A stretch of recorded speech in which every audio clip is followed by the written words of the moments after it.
তো বন্ধুরা আমরা শিবগাতি থেকে এখন বেরিয়ে যাচ্ছি। তো এইদিক মুড়ি খেয়ে নিচ্ছিল বিশালরা। তো এখান থেকে আমরা বেরিয়ে গেলাম। আর অনেক অনেক ধন্যবাদ MT-15 কে, কারণ হচ্ছে কি ওদের জন্যই আমরা কিন্তু এত দূর আসতে পারলাম। তো যাই হোক, থ্যাংক ইউ অরেঞ্জ পান্ডা আর থ্যাংক ইউ সঞ্জীবের বাইক। তো আমরা বেরিয়ে গেলাম পাকুড়ের উদ্দেশ্যে। তো প্রচন্ড পরিমাণে খিদে পেয়েছিল, আমরা এখন খাবার খেতে আবার জাস্ট কি বলবো, ঝাড়খণ্ডের সত্যি রোডগুলো এত সুন্দর না, আমার তো খুবই ভালো লাগলো।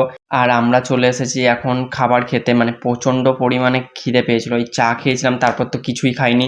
খাওয়া দাওয়ার পর আমরা চলে গেলাম পাকুড় পার্কে। তো পাকুড় পার্কে গিয়ে মানে সেই লেভেলের মজা করলাম, মনে হচ্ছিল যে বাচ্চা বাচ্চা ফিল চলে আসছিল, মানে এত মজা করেছি সবাই মিলে। এটা তো আমাকে দারুণ লেগেছে। আমি বলছিলাম সঞ্জীবকে যে তোর এটা বন্ধু বা কিছু একটা। তারপরে এখানে গল্প টল্প করে মানে আমরা প্রচন্ড ক্লান্ত হয়ে যাচ্ছিলাম, কারণ হচ্ছে সকাল থেকে আমরা গাড়ি চালাচ্ছিলাম। তারপরে এসে আমরা ভাবলাম যে একটু বসা যাক, চোখ মুখ